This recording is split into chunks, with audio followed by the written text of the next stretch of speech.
Assalamu alaikum warahmatullah.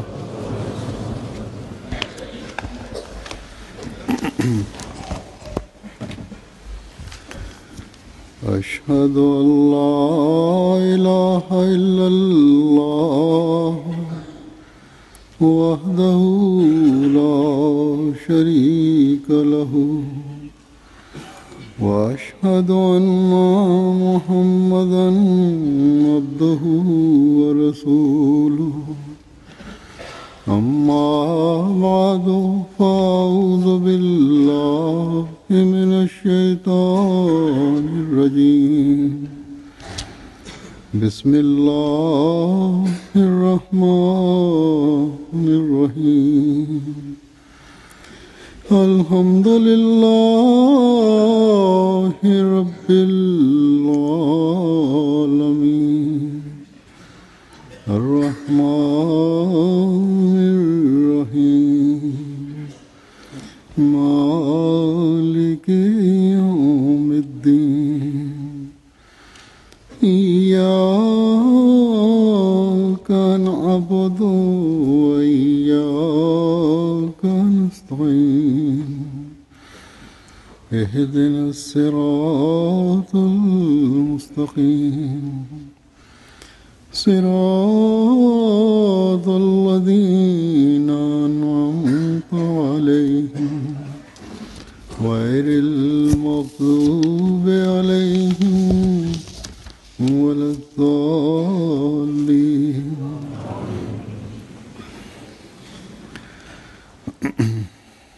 जो इंसान दुनिया में आया एक दिन उसने रुखसत होना है ये कानून कुदरत है Çdo njeri që lind në këtë botë, një ditë i duhet të largohet prej saj. कई जगह Ky është ligji i natyrës नफ्सिन ज़ायक़तुल dhe मौत nuk ka asnjëri që të shman këtë.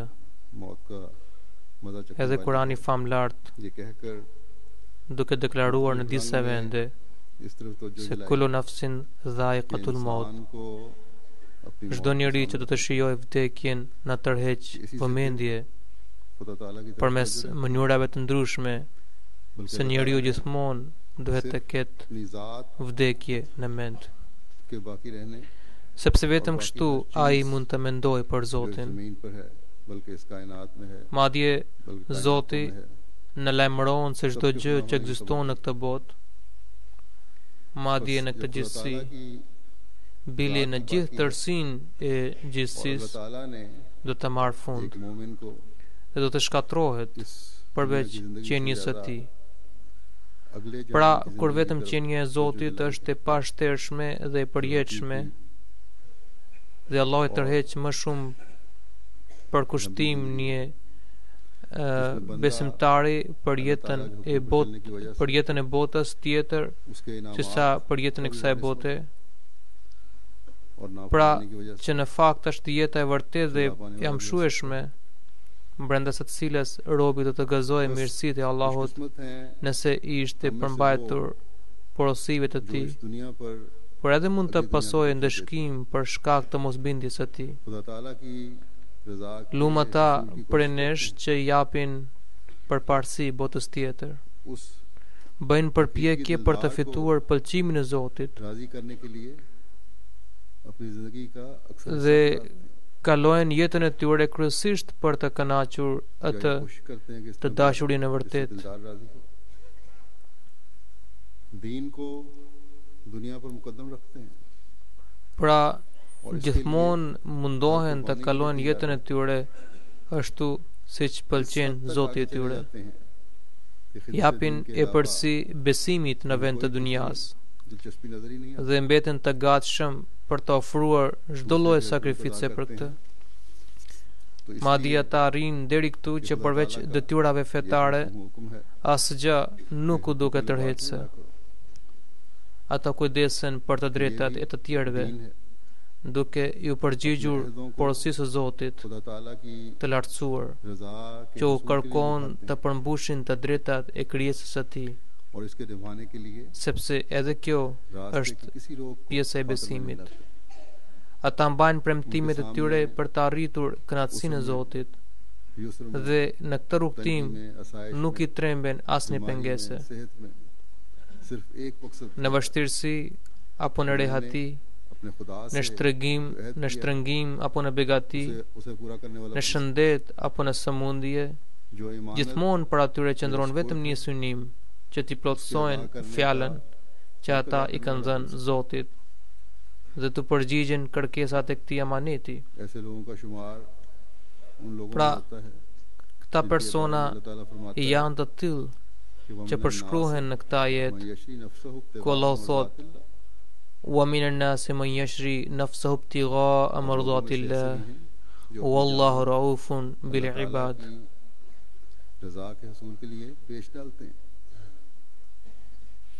Pra, ka njerëz që I shesin veten e tyre për të fituar kënaqësinë e Allahut. Qetësia gjithnjë hijeson fytyrat e tyre, sikur që ata janë shembulltyra për nefsi mutmaina, domethënë shpirti I qetësuar. Ditët e fundit, një ndër figurat të shquara të xhamatit, I stolisur bukur me këtë virtyte, ka ndruar jetë. Sigurisht, ai ishte pasuri jashtëzakonshme e xhamatit. Emri I tij është I nderuar Sayyid Abdul Hai Shah Sahib. Inna lillahi wa inna ilaihi raji'un. Allah I dhënë shoqëri pranë të dashurëve të tij, e plotësoft këtë humbje të madhe përmes mëshirës së tij, në dhënd pa mas zvendës të tij, me qëllim që karvani I xhamatit të vazhdojë të marshojë vrullshëm drejt synimeve të tij. Amin. Në këtë moment do të përmend diçka rreth të nderuarit Sayyid Abdul Hai Shah Sahib. Sayyid Shah Sahibi u lind më 12 janar 1932 në Korel, rrethin e Anantnagut në Kashmir të Indis. Pasi që u rrit pak, ai u vendos në Kadian. Pas ndarjes së Indis dhe Pakistanit, ai u shpërngul në Pakistan, ndërsa nëna e tij mbeti në Kashmir të Indis.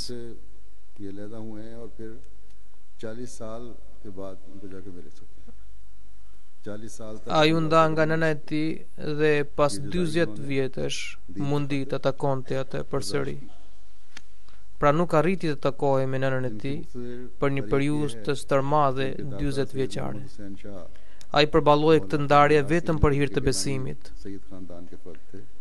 Jetë shkrimi I tij I shkurtër është kështu: Gjyshi I tij, Sayyid Muhammad Hussain Shah Sahibi, përkiste fisit Gilani që banonte në lagjën Khanjar të Srinagarit. Pestarët e kësaj familjeje u shpërngulën nga vendi I të parëve të tyre për shkak të disa mosmarrëveshjeve fetare dhe u vendosën në vendin e quajtur Narva. Një ndër djemtë e tij quhej Sayyid Abdul Manan Shah Sahibi, I cili kishte planuar xhamatin në moshë të re. Madje që në fëmijëri ai kishte pranuar Ahmediyatin, duke sakrifikuar dervishllëkun e shellëkun për hir të xhamatit. Ai kaloi jetën e tij me shumë modesti dhe përullësi. Në lidhje me Sayyid Abdul Hai Sahibin, shkruhet në historinë e Ahmediyatit në Jammu Kashmir se Abdul Hai Sahib Shahidi erdhi në Kadian në vitin 1941 dhe në vitin 1945 ai dedikoi jetën e tij për hir të Islamit dhe u regjistrua në medresen Ahmedia. Pas ndarjes së Indis në vitin 1949 u regjistrua përsëri në Jamia Ahmedia në Ahmednagar të rreth jang. Në vitin 1953 mbaroi Molvi Fazil dhe arriti të siguronte vendin e parë në gjithë universitet. Në vitin 1955 mbrojti titullin Shahid nga Xhamiatul Mubashirin. Më vonë bëri master në gjuhën arabe, minuta të shkëlqyera. Kreu disa studime kërkimore. Për një kohë mjaft të gjatë, shërbeu edhe në Khuddamul Ahmedia pra në organizatën e të rinjve në xhamat. Punoi për revistat Khalid dhe Tashidul Edhan. Punoi për 2 vjet, për 2 apo për 3 vjet si kryeredaktor i revistave Ansarullah dhe Jamia. Kreu detyrat e tij edhe si botues për revistat Khalid dhe Tashidul Edhan për pothuaj 12 apo 13 vjet. Shërbeu edhe si menaxher në shtëpshkonje Ziaul Islam. Qëndroi edhe në detyrën e drejtorit në shtëpi botuese Ashirkatul Islamia. Ishte kryetari i bordit në gazetën Al Fazl. Ishte gjithashtu drejtor menaxhimi i parë në MTA MTA Pakistan. Ishte drejtor në fondacionin Fazle Umar dhe në fondacion Tahir. Ishte drejtor i botimeve si dhe antar në komitetet të ndryshme. A gjithashtu shërbeu përkohësisht si zvendas kryetari ekzekutiv të Sadr Anjuman Ahmedia dhe amiri lokal. Pati fat për të rishikuar përkthimin e Kuranit në gjuhën kashmiri. Si drejtori i botimit, udhëhoqi dhe realizoi digitalizimin e të gjithë librave të Mesihut të Premtuar selam në shkrimin kompjuterik dhe i përgatiti për botimin e ri. Hartoi treguese për shumë libra dhe si dhe shkroi parathënie dhe paraqitjet e tyre. Ai bëri kontribute të konsiderueshme në lidhje me mësimet e përkthimet të Kuranit bërë nga Hazrat Kalifi i 4 Rahimullah Alej. A gjithashtu mori pjesë në hartimin e librit Homipasi që përbëhet nga legjeratat e Hazrat Kalifatul Masih të 4 Rahimullah Alej. Ai ishte njëri me gjykim të thellë, me natyrë të thjeshtë, me karakter fesnik. Ishte shumë i mençur, i zgjuar, i butë, mendar, fjalë pak, që gjithmonë fliste duke menduar mirë. Duke pasur një formim të mirë njohuria, i shqyrtonte çdo çështje me imtësi, duke studiuar të gjitha aspektet e saj dhe jepte një gjykim të thellë. A gjithmonë përpiqet të përfundonte sa më shpejt me angazhim maksimal temat shkencore që i dërgoheshin nga kalifat për shqyrtim dhe kërkimin e referencave. E këshillonte stafin e tij në të gjitha etapat e botimit, përfshirë përgatitjen e librave dhe shtypjen e tyre. U jepte këshilla të vlefshme. Këto ishin disa nga detyrat e tij kryesore. Drejtori i botimit duhet të ketë provojë edhe në shtyp. Ashtu siç ishte ai botues i gazetës Al Fazl, si dhe të revistave të tjera, ai kishte fituar shumë përvojë për të kontrolluar letrat e shtypit. Madje ai i dinte përmendesh të gjitha elementet e makinerisë së shtypit, llojet e tyre dhe të dhënat e tjera teknike. Qoftë botimi i librave apo shtypja e gazetave, në çdo çështje jepte këshilla të drejta. Është botuar në gazetën Al Fazl rrethti se kishte vendosur të dedikonte jetën fesë që në prill të vitit 1945. Por formularin e dedikimit të jetës kishte plotësuar më 19 nëntor 1950. Siç tha përpara se kishte mbaruar shkollën 8 vjeçare dhe pastaj u regjistrua në Xhamia Ahmedia. Gjatë shkollimit në Xhamia ai dha prodhimet për shkollën e mesme dhe siguroi vendin e 6 në gjithë universitet. Edhe gjatë shkollimit në Xhamia çdo vit siguronte vendin e parë. Po kështu edhe në prodhimin e Molvi Fazilit ai fitoi vendin e parë në gjithë provincë. Për herë të parë ai u caktua me detyrë në vitin 1956. Ai shërbeu në departamente të ndryshme Më 29 qershor 1982, Hazrat Khalifatul Masih Katët Rahimullah Aleh e ngarkoi me detyrën e drejtorit të botimit. A gjithashtu bëri kontributet e tij në emisionin e mësimit të Kuranit nga Kalifi Katët Rahimullah Aleh, duke marrë pjesë në gjetjen e referencave. A realizoi këtë detyrë duke punuar çdo ditë deri në orën 3 të mëngjesit bashkë me ekipin e tij. Ai nuk pushonte derisa nuk dërgonte të gjitha dokumentet me faks në Londër. A gjithashtu bëri kontribute akademike në hutbet e xumas. Ishte antar i grupit studiues në përkthimin e Kuranit dhe klasën e homeopasit të Kalifit të Katët Rahimullah Aleh. Ai përmbushi të gjitha detyrat e tij në lidhje me to në mënyrë të përkryer. Në lidhje me projektin e përkthimeve të Kuranit, ai realizoi përkthimin dhe botimin e Kuranit në panjabisht, sindi, pashtu dhe saraiki. Hazrat Khalifatul Masih Katët Rahimullah Aleh gjatë një fjalimi të xumas mbajtur më 26 shtator 1997, duke vlerësuar kontributet e tij, kishte thënë: "Kam parë këtë cilësi në Sayyid Abdul Shah Sahib, se kur i jepet një udhëzim të qartë, ai edhe pse të mos ketë njohuri në atë fushë, ai gjen personat e asaj fushë dhe nuk ka ndodhur kurrë se unë të kam porositur për ndonjë libër dhe ai të mos ketë realizuar pikërisht atë. Me mëshirën e Zotit, ai është pajisur me një urtësi të thellë. Ai shqyrton çështjet me një vështrim mjaft të mpret. Në vitin 2008, kur unë një thash se tani Ruhani Khazain, pra librat e Mesihut e Premtuar alayhis salam, duhen ribotuar me shkrim kompjuterik, atëherë ai gjithashtu realizoi këtë detyrë me mjaft përkushtim.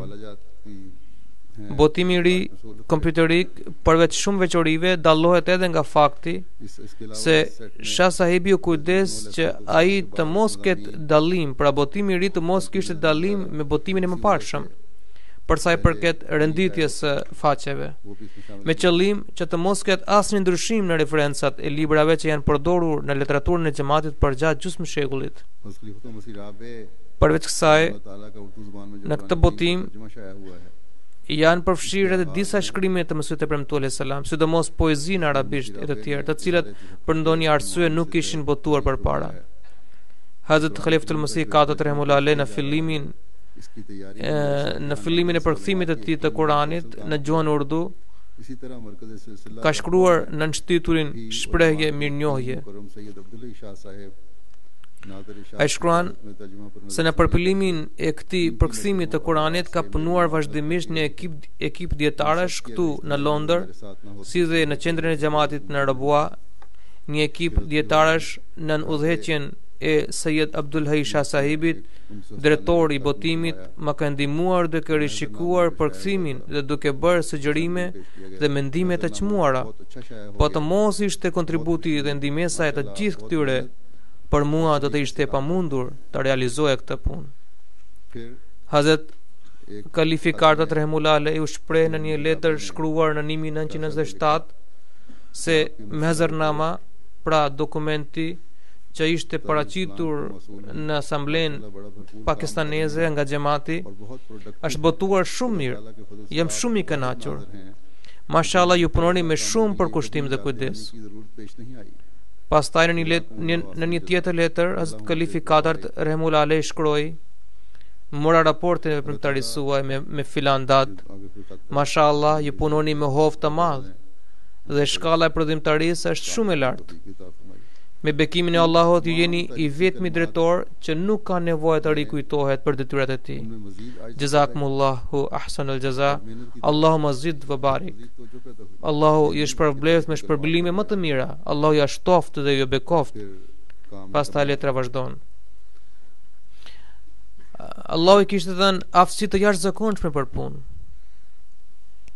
Por të gjitha këto fjalë lavdëruese i shtoi më shumë modesti, më shumë modesti, përullësi dhe më shumë përkushtim. Pra, jo kështu që kur i thuhen dikujt fjalë të mira i bien rezultatet, gjatë kohës së kalifit të 4 rahimullah aleh, malfuzat pra veprat që përfshin thënjet e Mesihut e premtuar alayhis salam në vend të 10 vëllime u shkurtuan në 5 vëllime. Po kështu u shënuan referencat për të gjitha ajetet kuranore, u shtuan tituj të rinj sipas nevojës, si dhe për lehtësinë e lexuesve. Në fund të çdo vëllimi u hartuan sërish temat, referencat nga Kurani, dëftueset për emrat dhe vendet e të tjerë. Si vjet kur ai erdhi këtu për gjelsa dhe unë i thash që ato të ribotoheshin përsëri në 10 vëllime dhe kjo do të jetë më mirë, ai nuk shprehu asnjë shenje se ne kemi punuar shumë për t'i mbledhur ato në 5 vëllime. Kemi hartuar treguese, pra do të kemi vështirësi për të ndryshuar ato, por ai menjëherë pas një lloj shprehjeje më tha: në rregull, ne tani do t'i botojmë ato në 10 vëllime. Pra, nëse vëllimi është i vogël, është më lehtë për të lexuar. Melfuza që përfshin thënjet e Mesihut e premtuar alayhis salam mund të mbahen me vete dhe mund të lexohen kurdo gjatë udhëtimit, qëndrimit apo edhe në krevat. Sipas mendimit tim, janë më dobiprurës nëse botohen në vëllime të vogla. Janë më komode për lexim se sa vëllimet e rënda. Sidoqoftë, ai menjëherë filloi punë sipas procesime. Po kështu është edhe komentimi i Kuranit nga Hazrat Khalifatul Masih i Diut radhiyallahu që përfshin thesarin e rrallë të urtësisë dhe botkuptimit të Kuranit, shpërndar në 10 vëllime. Tashmë ata kanë përgatitur një tregues të gjithëpërfshirës, ku përmenden hollësisht emrat, vendet gjeografike dhe kuptimet leksikore.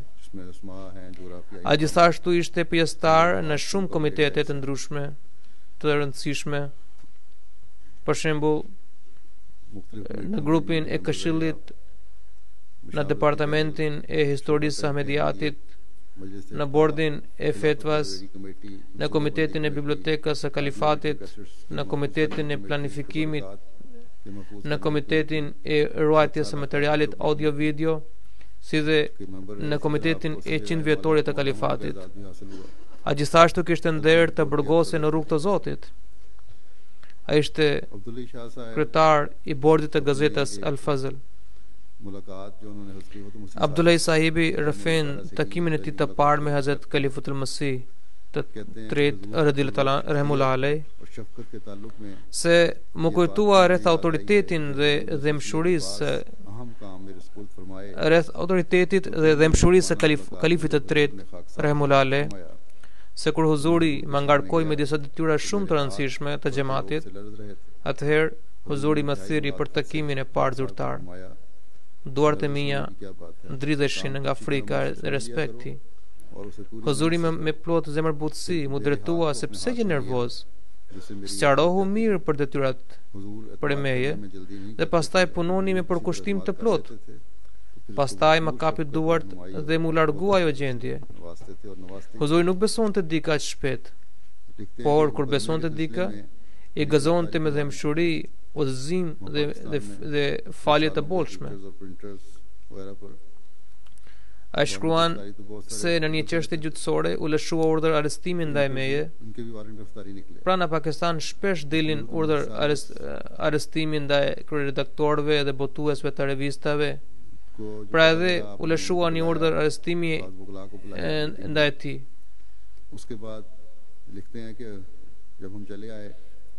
Kur Hazrat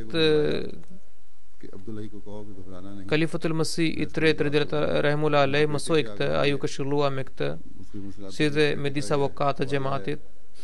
Ai shkruan se kur dolëm për ande, atëherë huzuri na dërgoi një ndër djemtë e tij. Se thua ai Abdul Haid që të mos mërzitet. Unë do të lutem për të. Pra djali i tij rrefen se pasi që ata u larguan, Hazrat Khalifatul Masih i tretë rahimullah alej më thiri dhe më tha: sa po ka dal Shah sahibi, ata duhet të shkojnë në Lahore apo në Islamabad për një gjyq.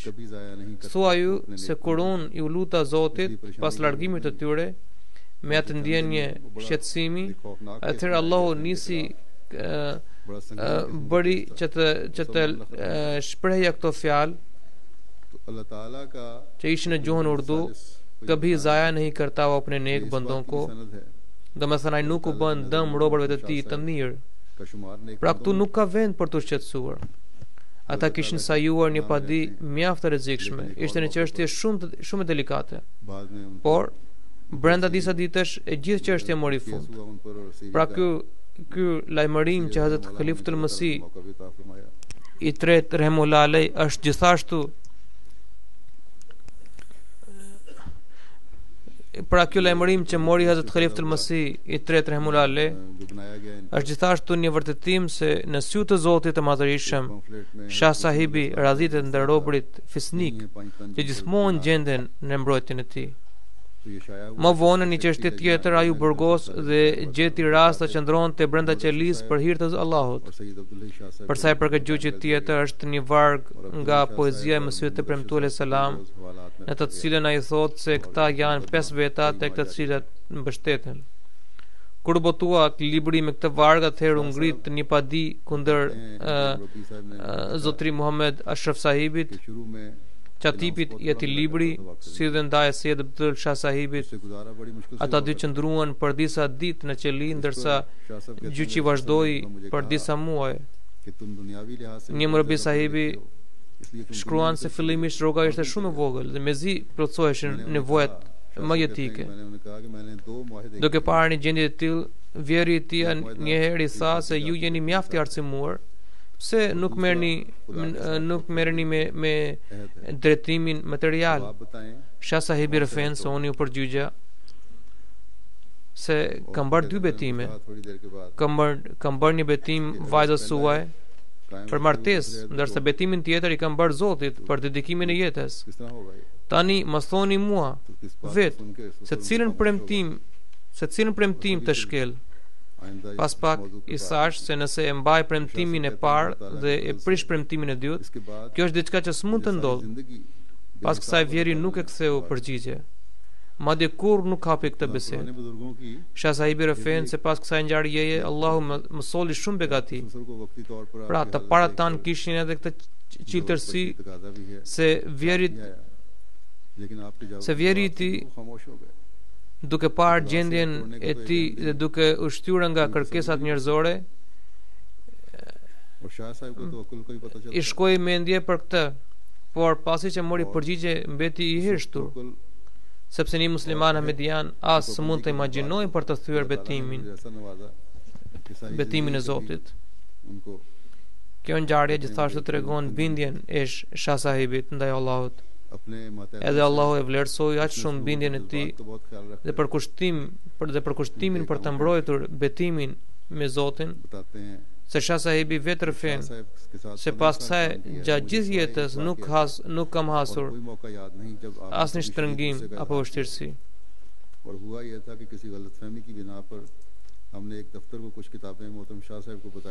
Ai kujdeset shumë për ndjenjat e në punësve.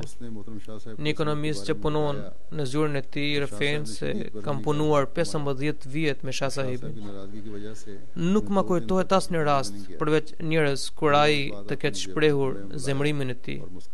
Dhe ndodhi ashtu se për shkak të një keqkuptimit ne i dërguam disa libra në një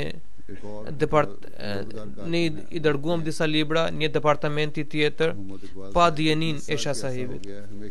Kur një mik ja tregoi Shah Sahibit, atëherë ai u zemrua shumë. Pastaj për 2 ditë unë nuk u futa në zyrën e tij. Pas 2 ditësh Shah Sahibi më thiri në zyrë, më priti me buzëqeshje dhe më ofroi biskota. Një tjetër punonjës e ndihmës, zotri Muhammad Iqbal Sahibi shkruan se kanë kaluar 20 vjet dhe gjithmonë na trajtoi si fëmijët. Gjithmonë cille me dëmshuri ndaj punonjësve, kishte karakter të dëlir. Nëse ndihmonte dikë, askush nuk merrte vesh për këtë. Por nëse u jepte ndonjë detyrë personale, përmbushte edhe të drejtat. Kur dikush nga punonjësit e tij martonte fëmijët, ai gjithmonë i ndihmonte sipas mundësisë. Veç kësaj shpesh u jepte ndihma nevojtarëve. Abdul Majid Amir Sahibi nga redaksia arabe tuna Londër shkruan për njohurinë e tij se që kur kam nisur përkthimin e librave të Mesihut e Premtuar alayhis salam, kam pasur marrëdhënie me të. Në disa vende të vështira më duhet të drejtohesha atij për ndihmën dhe drejtimin e tij. Shah Sahibi gjithmonë më ndihmoi në kohë, me gatishmëri të plotë, në mënyrë kërkimore e shkencore. Përgjigjet e tij për pyetjet e mia gjithmonë ishin të argumentuara dhe bindëse, që përfshinin të gjitha aspektet e pyetjes dhe të kryetura në ëmbëlsinë e moraleve të larta. Nëse unë i bëja ndonjë sugjerim, ai e pranonte me zemërbardhësi. Bujaria e tij ndaj meje vazhdoi deri në fund. Mubashir Ahmed Ayaz Sahibi shkruan se gjatë ceremonisë së shpërndarjes së çmimeve për kampionatin vjetor të sporteve, ftoheshin figura të shquara të xhamatit. Një vit për të prezantuar personalitetin e ftuar, dekani i Xhamia Ahmedias tha se ata që punojnë ndahen në disa kategori. Janë disa që punojnë me një dorë, ndërsa me tjetrën duar trokasin. Domethënë reklamojnë arritjet e tyre. Dhe gjithnjë tregojnë për atë që kanë realizuar. Janë edhe ata që duar trokasin me të dyja duart, pra nuk punojnë as pak, bëjnë vetëm zhurmë dhe propagandë. Por është edhe një kategori njerëzish që punojnë me të dyja duart. Ata nuk kanë as pak interes që dikush të vështrojë punët e tyre dhe ata të lavdërohen. Sot i till shërbëtori i xhamatit është musafiri ynë, pra Sayyid Abdul Hai Shah Sahibi. Kjo është 100% e vërtet. Unë gjithmonë ashtu e kam parë. Vazhdonte të punonte me një heshtje, edhe pse ishte i sëmur dhe këmbët ishin të ëntur.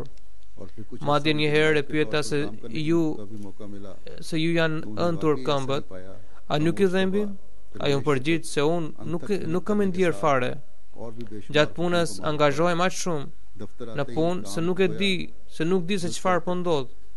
Unë e kam parë edhe në mbledhjet e bordit ekzekutiv se nuk fliste shumë, por kur fliste, mendimi i tij ishte shumë i thellë dhe i saktë.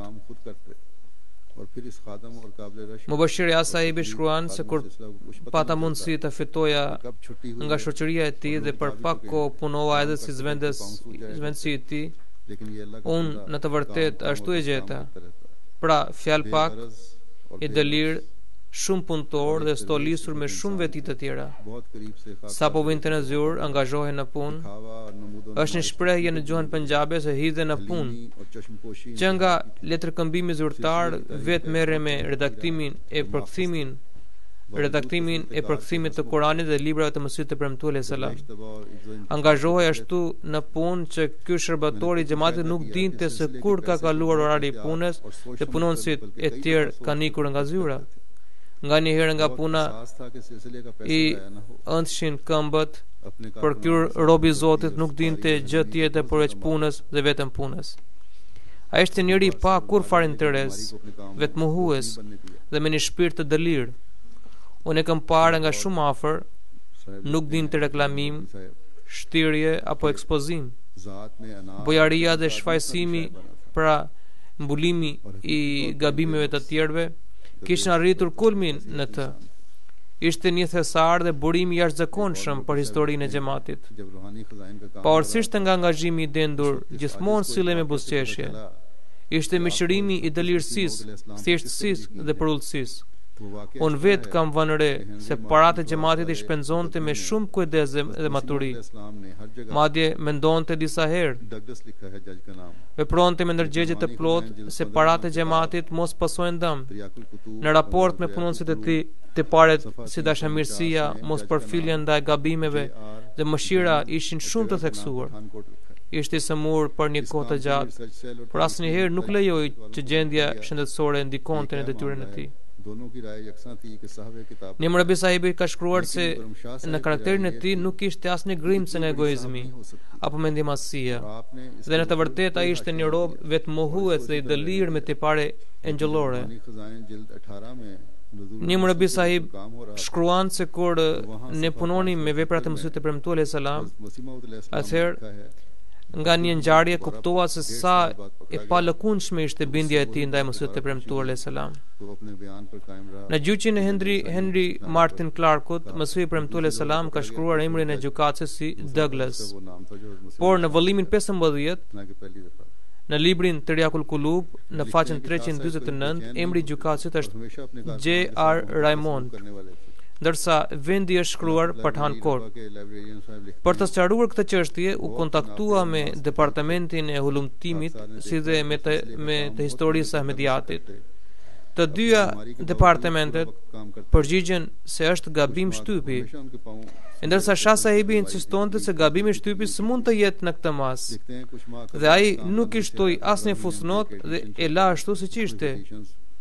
Por kur punohej me vëllimin 18 dhe me librin Nuzul Masih, atëherë atje në faqen 78 Mesihi premtuar alayhis salam ka shkruar se Abdul Hamidi u arrestua sërish pas 2 vjetësh dhe u mor në pyetje. इकट्ठे कर लें Atëherë ai u përmbajt dëshmisë së mëpashme se ai kishte thënë ashtu sipas porosive të krishterëve. तो कहने लगे Pra kur ai u ka për të dyutën, atëherë gjykatësi ishte dikush tjetër, emri të cilit Hazrat Mesihi premtuar alayhis salam ka përmendur dhe jo atë të parit. कहने लगे Pastaj Murabi sahibi shkruan se Shah sahibi kur nuk merakose për diçka dhe gjithmonë sille me mirësi ndaj punonësve. कि आकर खुद चेक कर लूं और Bibliotekari i bibliotekës së kalifatit në Rabua shkruan se ishte një figurë mjaft dobiprurse për të gjithë. Kam parë se detyrat e xhamatit i kryente me shumë përkushtim dhe angazhim. Computer भी नहीं होता था Pavarësisht nga sëmundja e tij, punonte gjatë gjithë kohës. चीनी का मुतकादी Gjatë disa muajve, जो आपने बड़ी këmbët मेहनत से i तैयार किया। ëndshën. फिर आपकी इन Veç kësaj, vuante edhe nga problemet e zemrës. Khajan में कई एक Para pak kohë kishte marrë një porosi nga qendra e xhamatit në Londër për të përqasur botime të ndryshme të librit Berahin Ahmedia. से एतराफ किया Atëherë Shah sahibi më dërgoi mesazhe të mblidhja të gjitha botimet e librit Berahin Ahmedia dhe t'i fusën në një karton. Ai rëfen se unë i mblodha të gjitha botimet dhe e pyeta, a t'ju sjell në zyrën tuaj? Ai më përgjigj se pse do të lodheni? Unë do të vi vetë. Pra edhe pse i kishte shumë vështirë të ecste, ai vetë erdhi deri në bibliotekë dhe kontrolloi të gjitha botimet e Berahin Ahmedias. Pastaj më tha se nuk desha të që asnjëra nga botimet e vjetra të dëmtoheshin. Prandaj vendosa të vija vetë këtu. Ai qëndroi disa orë atje në kontrollimin e tyre. इतना काम करते हैं और फिर दफ्तर Muhammad Ahmed Naim sahibi nga redaksia arabe shkruan se artimi treguesit të tafsirit Kabirit në një kohë kur akoma nuk përdore kompjuteri, kërkonte shqyrtim të hollësishëm dhe përqendrim. Ai arriti të hartonte atë me shumë përkushtim. Përullësia e tij ishte e tillë se në botimin e ri kompjuterik janë mbetur shumë gabime. Dhe kur doherë gjatë përkthimit ne kontaktuam, ai kudo që kishte gabime i pranoi me shumë guxim. Dhe aty ku kishte mundësi për sqarim dhe shpjegime, përgjigjja e këtyre sqarimeve na vinte shumë shpejt. Ai kishte redaktuar këta libra me shumë kujdes, por prapse për shkak të arsyeve njerëzore gabimet mbeten. E mundonte brenga se botimi që doli aq i bukur duhet të ishte pa gabime. Një tjetër Murabi Karim Tahir sahibi shkruan se gjatë këtyre 19 viteve unë e kam parë atë gjithmonë angazhuar vetëm në punë. Ishte një shërbëtor fjalë pak dhe çdo detyrë realizonte me shumë përkushtim dhe mundim.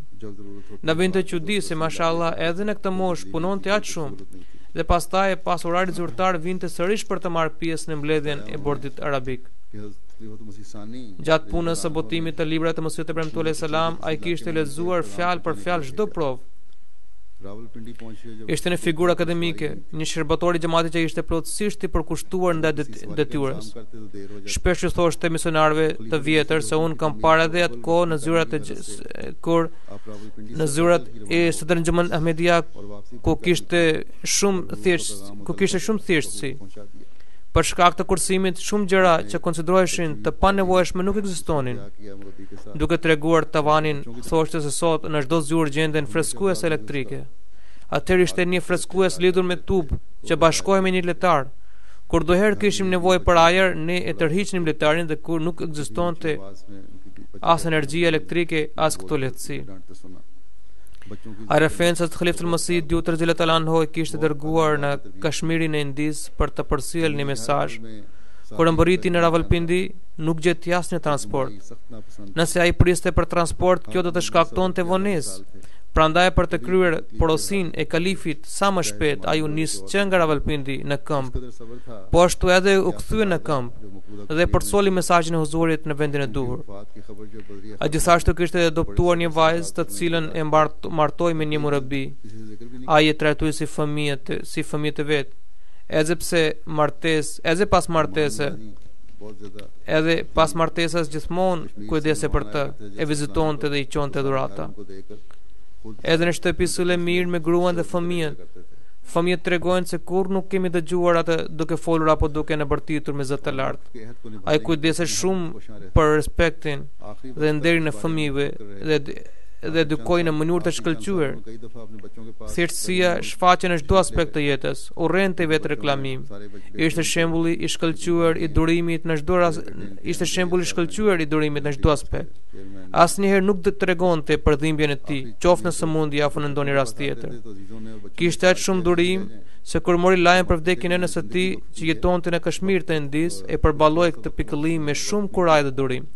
Madje për disa ditë këtë nuk ja tregoi askujt. Mikpritja e tij ishte shembullore. Kur e vinin musafirët nga Kashmiri, ai lironte gjithë shtëpinë për ta dhe vetë bashkë me familjen vendose në magazin. Gjithmonë kujdese për mbushjen e betimit për dedikimin e jetës. Vitet e fundit kishte vizituar disa herë fëmijët e tij jashtë shtetit. Ndër djemtë e tij pothuaj të gjithë jetojnë jashtë. Djali i madh është Ahmed Yahya sahibi që shërben si drejtori i shoqatës Humanity First. Kur shkonte te fëmijët ata këmbëlgulnin që ai të qëndronte atje, ndërsa ai përgjigje se kam dedikuar gjithë jetën time dhe jo pak kohë. Voante shumë nga këmbët, që gjithmonë ishin të ëntur. Por akoma ai shkonte çdo ditë në zyrë dhe nuk lejonte që ky problem të sillte ndonjë pengesë në punën e tij. Në sëmundjen e fundit kishte vizituar 5 herë në spital dhe gjithmonë bënte të njëjtën pyetje doktorit se kur mund të shkojë në punë. 3 ditë para vdekjes kishte vajtur në zyrë, kur gjatë punës ndjeu dhimbje. Shkoi menjëherë në spital për kontroll. Por doktorët e shtruan, edhe atje shikonte detyrat e punës, të shtrirë në krevat, pronësit e sillnin dokumente, kurse ky e kontrollonte.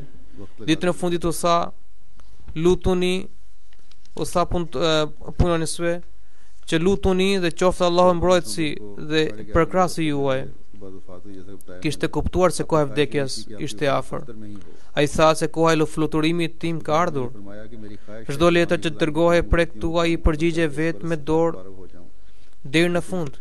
Madje letrën në fundit që kam marrë e kishte shkruar vetë me dorë dhe jo me anë të punonësit tjetër.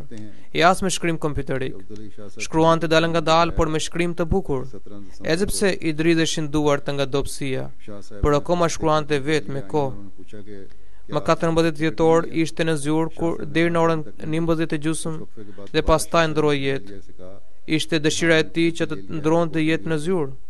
Në spital ai u shpreh se kam dëshirë të mbaroj punën e të gjitha gabimeve në librat e Mesihut e Premtuar alayhis salam dhe të lirohem nga kjo përgjegjësi, por nuk pati kohë. Një murabi sahib që punon në departamentin e botimit ka shkruar se vjeri i djalit të Shah sahibit i tregoi se më 17 dhjetor Shah sahibi kishte para ëndër se i vjen gruaja e tij dhe pyet se a akoma nuk keni bler biletën? Shah sahibi u përgjigj se jo, akoma s'kam marr. Pas pak Shah sahibi i thot gruas së vet se po, kam marr bilet dhe kam bërë edhe boarding. Ditën kur Shah sahibi ndroi jetë, 2 miqtë e tij e vajtën për vizitë. Aty ata mësuan se doktorët kanë thënë se kanë bërë çdo lloj përpjekje. Shah sahibi thiri djalin e tij Imran dhe i tha me zë të ulët se fluturimi ka mbërritur. Djali nuk kuptoi këtë dhe kur i ofrua që të kuptonte, ai kishte ndruar jetë. Pra ky shërbatori i xhamatit i u përkushtua atij deri në fund të jetës së tij dhe i dha përparësi detyrave të xhamatit mbi çdo çështje tjetër. Nëse Shah Sahibi fitoi dijen shpirtërore dhe studioi veprat e mësuesit e Premtuar selam, ai gjithashtu i vuri ato në zbatim. Pra ashtu sikur kanë shprehur dhe dëshmuar shumë persona, ai gjithmonë u mundua ta përmbushte të drejtat hyjnore si dhe të drejtat njerëzore. Kur unë isha drejtor ekzekutiv në Arabua, gjithmonë e kam parë plotësisht të nënshtruar. Atëherë ai ishte drejtori i botimit. Kur Allahu i Madhërisht më ngarkoi me detyrën e kalifatit, unë e pa Shah Sahibin akoma më të nënshtruar ndaj xhamatit dhe ashtu duhet të ishte. Sepse lidhja me kalifatin është tjetër lloj. Ai kuptonte mirë thelbin e betit dhe përmbushte të drejtat e tij me të gjitha aftësitë e tij. Allahu i Madhërisht ia lartësoft statusin dhe kalifati dhe xhamati gjithmonë gëzofshin për krahasit e tillë, të përkushtuar dhe të dedikuar. Amin. Inshallah do të udhëhet namazin e xhenazës pas xumas, vetë kësaj janë edhe disa xhenaze të tjera. Xhenazja e parë përket zonjës Imtiaz Begum, bashortja të ndjerit Maulana Muhammad Munawar Sahibit, i cili kishte shërbuar si misionar në Afrikën Lindore. Ka ndruar jetë më 15 dhjetor. Ishte lindur në vitin 1936 dhe ishte martuar me Maulana Munawar Sahibin më 24 nëntor 1952. Ajo ishte gruaja e dytë për Molvi Sahibin, që nga martesa derisa bashorti i saj të dilte në pension. Përveç 3-4 viteve ajo gjithmonë qëndroi për krah Molvi Sahibit në vendet si Kenya, Tanzania, Palestina dhe Nigeria. Molvi Sahibi në librin e tij në kujtimin e një bashkëshorte fisnike ka çmuar shumë marrëdhënie reciproke midis dy grave. Madje edhe Hazrat Kalifi i katërt rahmetullah alej kishte vlerësuar shumë këtë libër. Se ashtu duhet vepruar. Zonja Imtiaz Begum Sahiba gjithmonë i drejtoi gruas së parë të Molvi Sahibit si motra dhe asnjëherë nuk përdori ndonjë fjalë apo shprehje tjetër. E as nuk i tregoi sjellje negative. Të dy gratë silleshin shumë mirë me njëra tjetrën. Të dy kujdeseshin aq shumë për fëmijët e njëra tjetrës, se njerëzit e pyesnin fëmijët se cila ishte nëna e tyre. Në të vërtetë, për të ndihmuar të tjerët, shpeshherë harxhonte edhe paratë e pensionit apo merrte borxh për t'i plotësuar nevojat. Zotri Mubarak Ahmed Tahir Sahibi, sekretar në Nusrat Jahan në Rabua, është djali nga gruaja e parë. Ai rëfen se ajo ishte shumë trime, guzimtare, gjithmonë i përkushtohej sakrificave ndaj besimit. E ndihmonte pa bërë asnjë dallim. E ndihmonte pa bërë asnjë lloj dallimi se është ahmedian apo jo. Zonja Imtiaz Begum Sahiba ka lënë pas vetëm një vajzë që quhet zonja Nur Tahira dhe është bashortja e Abdul Razak Sahibit, që shërben si misionar. Allah më shiroft të ndjerën, ja lartësoft statusin dhe fëmijët e saj trashëgofshin virtytet e saj.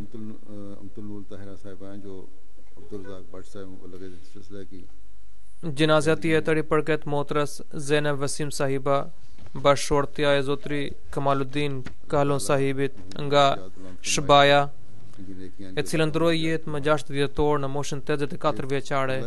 Inna lillahi wa inna ilaihi raji'un. Përveç kryetares së grave në Queensland, ajo gjithashtu bëri kontributet e saj në detyra të ndryshme. Ishte shumë e dëlir, fisnike dhe dhëmshur ndaj xhamatit, ishte me origjinë amerikane, ka lënë pas bashortin dhe dy djem.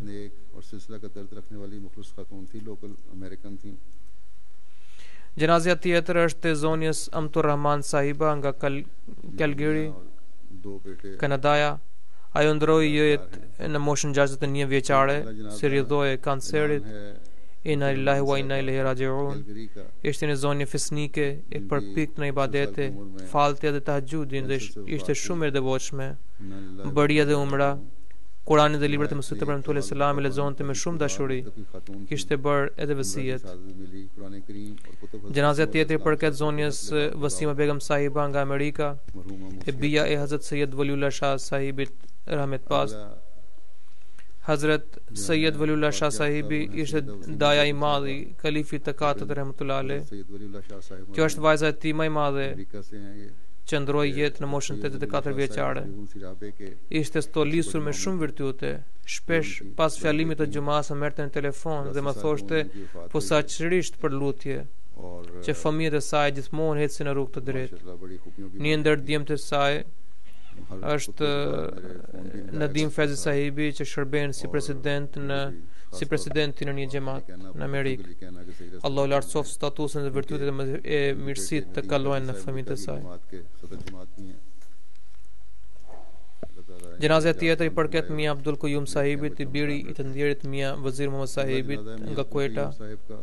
Ka ndruar jetë më 6 dhjetor në moshën 88 vjeçare.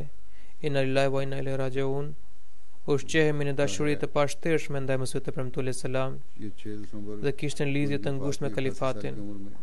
Ceremonia e nikahut të tij ishte udhëhequr nga Hazrat Khalifatul Masih Diut radhiyallahu anhu.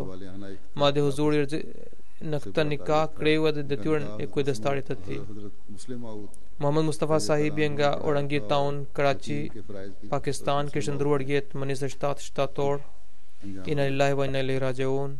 Kishte pranuar xhamatin në vitin 1971 dhe ishte i vetmi ahmedian në gjithë familja. Pas pranimit të xhamatit i duhet të përballonte shumë vështirësi dhe shtrëngime. Vëllezërit duke lidhur me litar përpara gjithë fshatarëve i kishte trajtonin. Para se të pranonte xhamatin, konsiderohej një ndër kundërshtarët të tij më të përbetuar. Por pasi që u bë ahmedian, ai u ndryshua krejtësisht, mbajti një lidhje të sinqertë dhe të dëlirë me xhamatin.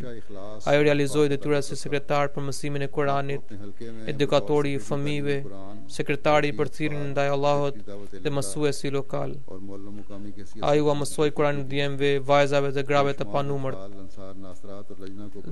panumërta. Shumicën e Kuranit e kishte mësuar përmendesh.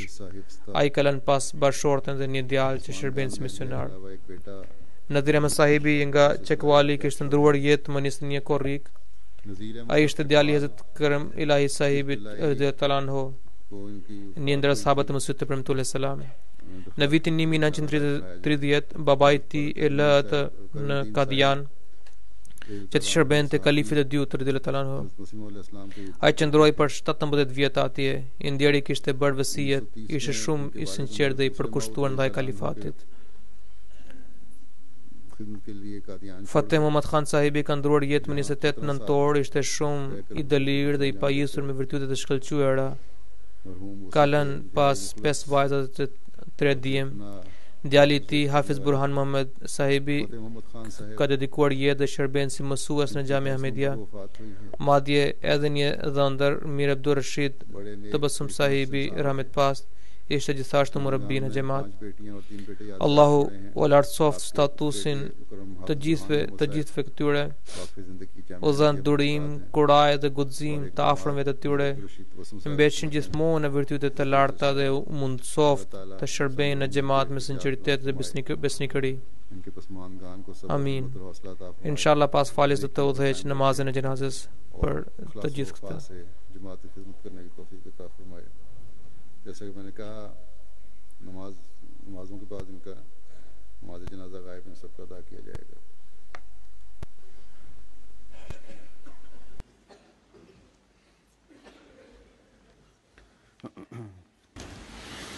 अल्हम्दुलिल्लाह नहमदुहु व नस्तईनुहु व नस्तगफिरुहु ونؤمن به ونتوكل عليه ونعوذ بالله من شرور أنفسنا ومن سيئات أعمالنا من يهده الله فلا مضل له ومن يضلله فلا هادي له ونشهد أن لا إله إلا الله ونشهد أن محمدا عبده ورسوله.